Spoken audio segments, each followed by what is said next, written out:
good afternoon guys. Kasabong Luzon, Visayas, Mindanao. Nandito naman ako sa araw na ito ngayon magbigay example pruiba sa inyo.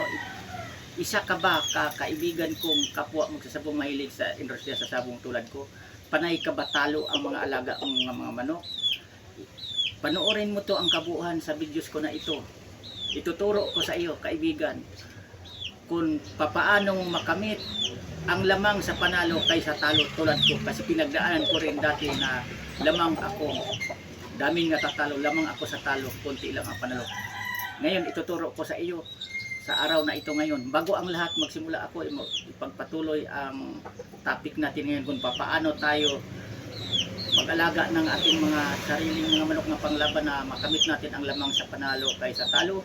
Magpasalamat muna po sa inyong lahat sa aking mga subscriber, lalo na lang sa iyo na nagdagdag subscribe sa akin. Thank you sa iyo at saka sa aking mga followers, aking mga viewers dito sa walang sawa sa pag-support, pagpanood sa ating mga di-upload, sa aking mga content dito sa aking channel, sa aking YouTube, Kalyaw Kasabong TV. Ito na siya kaibigan kong sa sabong. Isapran ko, may sisiw ako dito. Dati, sa pagsimula ko pala, sa probinsyang naglaban-laban ng manok, namimili lang ako. Lamang ang talo ng mga manok kong binibili dati. Pero sa ngayon, nakamit ko na ang lamang sa panalo kaysa talo kasi nag-breed na ako ng sarili kong mga linyada. Pili ko na. Ito, ituturo ko sa inyo. Sisiw pa lang ito, halimbawa lang ito lalaki. Ang ama nito, 3 times winner. Yan. Kulay pula. Linyada ng Boston. Tapos ang ina nito, yung ito rin, anak din ng 2 times winner ko nga Talisayin. Yan. Ito na siya. Ako na mismo nagpalahi, nagpili-pili. Pinili ko ang isa kalinyada talaga. Pinagparis ko. Ang ginamit kong materials, inahin nga galing talaga sa linyadang manalo, pati yung rungkap lalaki. Yung ginawa ko. Tapos hindi lang bukod nung linyada siya manalo, pinipili ko, sinubaybayan ko, kayang nisample ko kayo, nisampulan ko kayo ngayon ng sisiw, ito na yung mismo. Subaybayan ko rin, mula sa ganito pa siya kalaki, di old pa lang, hanggang sa maglaking, hanggang pwede ko nang ilaban. Kung alin ang hindi nagkaroong sakit, hindi sipunin, hindi sakitin, hindi bansutin, yan ang ginagamit ko sa paglaban-laban ko ng manok. Yan ito. Doon ko nakamit ang lamang ako sa panalo kaysa talo. Yan totoo. Kasi dito sa sisiw pa lang, kung sarili nating palahi, alam natin ang linyada na mananalo ang pinagalingan, tapos masubaybayan natin na maglaking hindi sakitin. Yan ang matibay pagdating sa basahan. Yan totoo. Kasi kung ang manok na hindi natin kabisado, hindi sisiw na galing sa atin, hindi natin kabisado kung anong totoong linyada yan. Puro kwento lang na iyan, linyada manalo. Hindi natin kabisado talaga kung hindi totoong galing sa atin, totoong palahi natin. Katulad sa akin, na sa akin ang ama, alam ko nga 3 times winner talaga. Nilalaban ko na 3 panalo. Ang ina nito, anak no 2 times winner ko nga Talisay. Kabisado ko. Kaya nasa pag-alaga na lang natin yan. Kasi di lahat, pinagparis-paris ko rin na ganitong mga linyada nga mananalo ang pinagalingan nila. Kasi minsan, kung sakitin, bansutin, sakitin talaga, number 1 yan, na mahina pagdating sa basahan ang ating mga manok. Lugi na tayo, lamang tayo sa talo niyan kung gagamitin pa natin ang nire-reject na natin. Halimbawa, kasi kung nire-reject ko ng sakitin na manok, hindi ko na pinagpatuloy pa yan.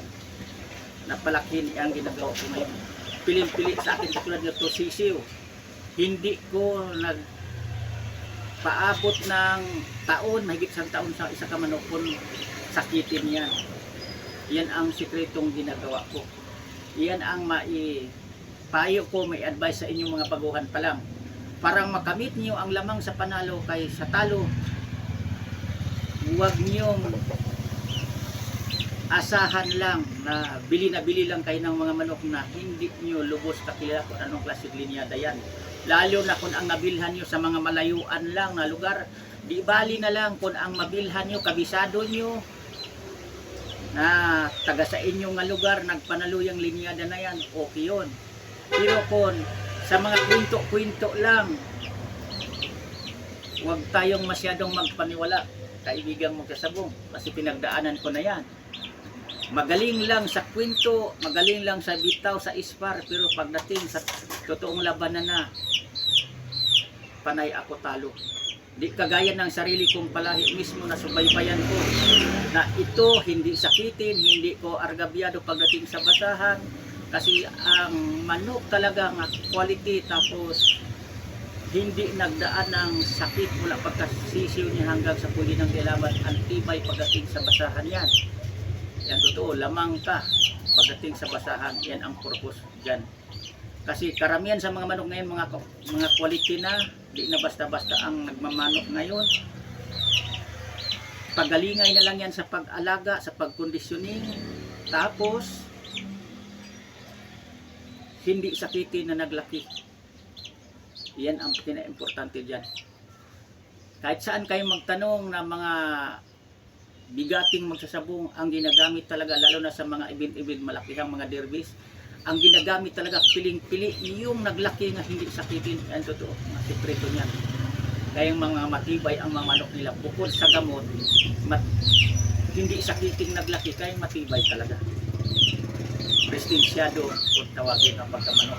Hindi kagaya ng mga sakitin, maganda lang yan kung makauna, makadali agad sa kalambutan sa kalaban, mananalo naman yan. Pero pagdating na magpalitan na og paluan, palitan na ng batuhan ng palo, sabayan, o kaya basahan na, parehas na pahirapan, panalo na ang manok na hindi sakitin na sakto sa alaga. Yan totoo kasabong. Kung parehas man kayong magaling mag-alaga, magtatalo din yan. Kung ang sa iyo galing na sakitin, na naglaki, ang kalaban mo, piling-pili, hindi sakitin na naglaki, talo ka na rin yan pagdating sa basahan kahit magaling ka rin mag-kondisyon sa manok.